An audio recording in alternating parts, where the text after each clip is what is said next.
Sydney Olympics gold medalist Cathy Freeman says she's now backing a change to the national anthem. She's backing a change that's being pushed by a former judge, Peter Vickery.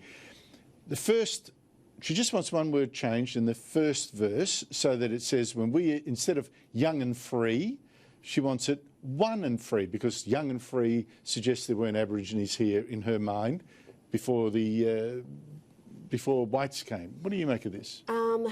I'm not a fan of it at all, and I don't think it will actually do anything. I don't think the people who object to the anthem, who object to the flag, who object to Australia Day are going to be appeased by changing one word.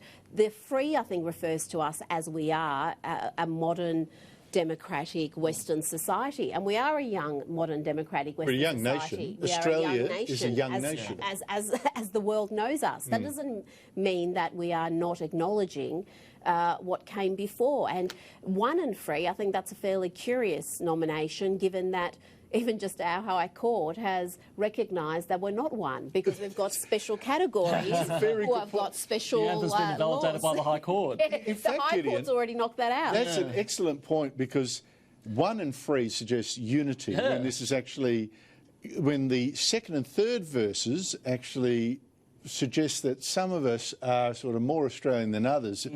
Of this new version she's backing, I mean, the second verse, for 60,000 years or more, first peoples of this land, unite our cultures from afar in peace with those first here. I mean, no, we're not quite one that is anymore. so unlyrical, if that is a word. It reads like an The judge wrote that. Oh, well, it's appalling. You should be ashamed.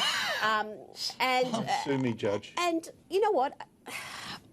If we are one and free, then we are equal. Whether you got here 2 weeks ago, or whether your ancestors were here for thousands of years, or whether you're part of the convicts who came here, we are all one and equal. But Not those lyrics don't indicate that. I just want to know, when we started having to go over every chapter and verse of everything, including the national anthem. I mean, if you look at other anthems of other countries, US, the Star-Spangled Banner is not a sweeping statement of everything about the US. It is about one obscure battle in the War of 1812. God Save the Queen says nothing. It is magnificent, correct. These things are not, they don't have meaning because of the literal meaning of each and every word in them. They are worth more than the sum of their parts. They are given meaning because of tradition, because of the meaning we ascribe to them over time. I think that's right. And I go back to Rita's first point, and that I think this would not change anything. Oh, no. Because really it's a moving grievance feast. The goalposts keep getting shifted. They object to the first verse of the national anthem. They'll actually object to the lot, and then there will be, something How about